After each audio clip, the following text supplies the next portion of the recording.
Hello everyone, and welcome back to Turtle Talks, where I give my opinion and get dislikes on my video, and get called a fucking nigger in my comments. Keep it up, guys. Today we'll be talking about Naruto, which is a thing that I like, but I also don't like, and I'm gonna tell you why. Naruto is sort of like the Dragon Ball Z of our generation. You know, people growing up before us, they had Dragon Ball Z to watch when they were growing up, and that was awesome for them, but us millennials, we had Naruto, and that was... Oh, I grew up watching Naruto like many of you probably did, and I loved it. Naruto was one of the first shows that introduced me to anime, and I fell in love with it. The story was great, the characters were really relatable, and the animation was that silky, sexy animation. All thanks to my nigga, Norio Matsumoto. God damn.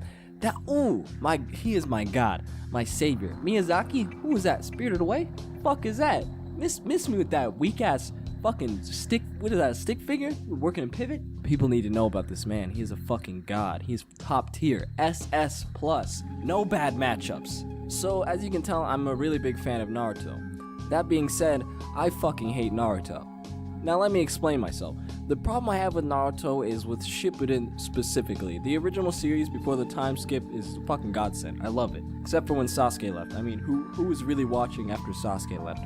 There was no interest to be had after Sasuke was gone. Let's get that straight right now. Now, there are a lot of differences in tone to the original and Shippuden that I take issue with. Despite Naruto being a fantasy show about ninjas and magical jutsu and teenagers shooting fireballs at each other, there was a sort of realism that the show had. It was somewhat grounded in reality, despite being a fantasy setting.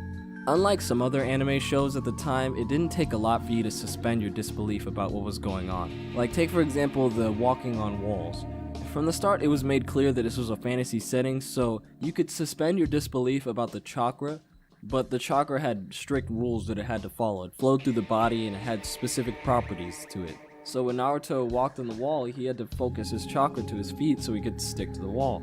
It made sense. It was sort of grounded. And it's fucking cool as shit. Seeing these kids walking around the walls, shooting fireballs, learning the ways of ninjutsu and discovering their certain abilities. The fact that these ninjutsu had rules applied to them that are grounded in reality made things so much more interesting when someone did something actually extraordinary. It felt even more amazing to watch. It felt real. When Shikamaru needed to catch someone's shadow, he had to extend the shadow in a clever way. He had to extend it himself because there was a limit to how far he could go. He couldn't just reach however far he wanted because magic. And in terms of like hand-to-hand combat, when shit like this happened,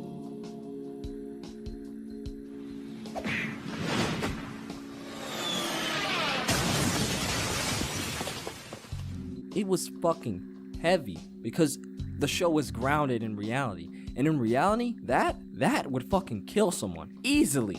Gone. He's gone. Look at this man. He's limp. He's dead. The problem with Shippuden is that it slowly transferred from that sort of grounded in reality type thing to...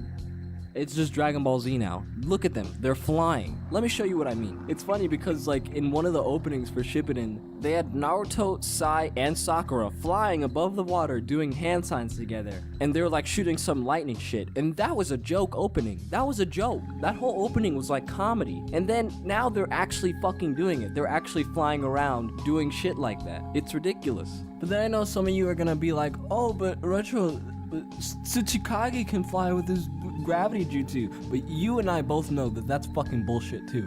Like, okay, chakra's gonna somehow lessen the effects of gravity? That's retarded and make you weightless? It's getting ridiculous. It's getting to the point of ridiculous now. I can excuse chakra being able to, like, create a fireball, you know, create lightning. It's energy like that, but you're gonna stop fuck you. So take this scene for example. In the final fight between Naruto and Sasuke in the original, this is what happens.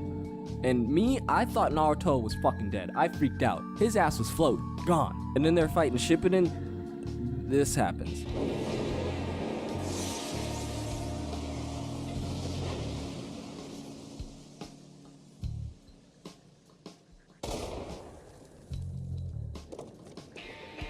Are you kidding me? They were above the clouds. They had to be at the very least 6,000 feet in the air. That's the lowest any cloud will fly, pretty much. That ballpark. And they fall. They do their shit and then they fall.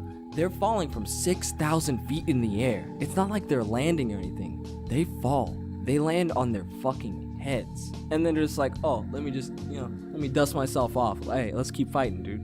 Now, you're probably thinking to yourself, Retro Turtle, Naruto didn't die that first time. He got back up. He got back up. Well, then, in that instance, the Nine Tails chakra saved him. And then it was like, shit, Naruto should be dead right now. But he's not dead right now because of the Nine Tails chakra. And, like, that was the moment that things started to take a shift towards, like, oh, this is something that would kill somebody, to, like, oh, this won't kill Naruto because, oh, he's suddenly strong enough to be, like, thrust into a fucking mountain. Right after the Nine Tails chakra stepped in, things like this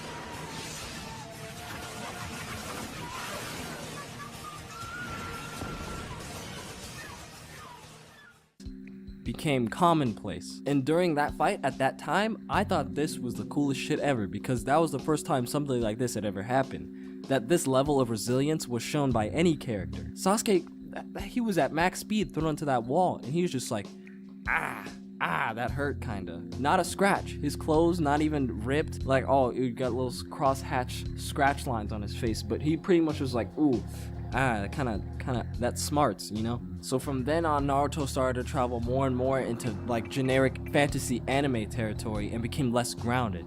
It's easy to see why some fans of the older series might not like the new one because of shit like that. It has a different feel to it.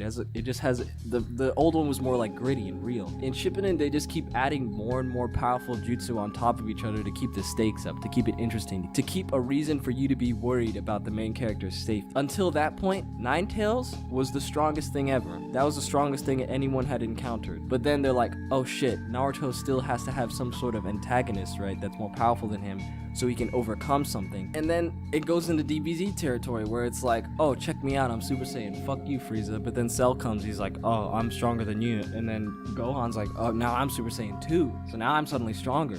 And then Majin Buu's stronger than Super Saiyan 2, so then Goku goes Super Saiyan 3. And then GT goes Super Saiyan 4, but that's not even canon. People don't even fucking care about that. So then they just drop that, and then new series, Dragon Ball Super, then he's God mode is pink, blue, green, fucking Sonic the Hedgehog. And then you compare that to shit like Biju, Sage mode, Susanoo, Rinnegan. It's all just adding more strong shit on top of stronger shit, till eventually you have Naruto and Sasuke flying 6,000 feet in the air, not even giving a fuck if they fall.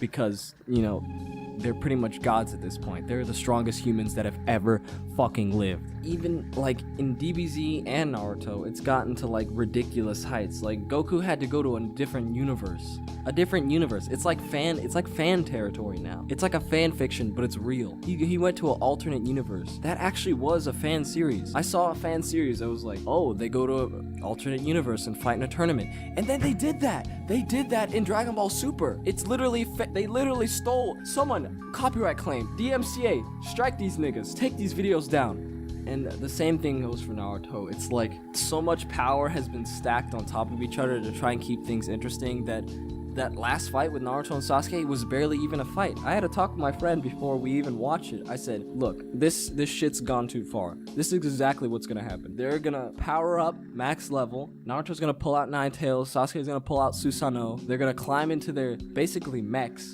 suits made of fucking chakra and just shoot some retarded final jutsu at each other. Do a beam clash. Looks kind of familiar. Do a beam clash. Then nothing's gonna happen. Then they're just gonna punch each other for a while and then maybe get some like good animation once they're actually fighting hand to hand. It's ridiculous. I predicted that shit and it happened. Dragon Ball Z. And then like you expect me to believe that this doesn't hurt, but then he loses a fucking tooth from one punch and he's like out of chakra? Nah, you're gonna need a fucking gigaton. You're gonna need a gigaton of force to even pull this man's hair out. Fuck this. So, those are my thoughts on Naruto Shippuden. Make sure to leave in the comments how fucking gay you think I am, and make sure to dislike this video. I also do animations on my channel because I one day aspire to be as godlike as Matsumoto himself. So you can check those out, and check out Beef Stew. Check out Beef Stew, yeah. That's a thing that I do on the side.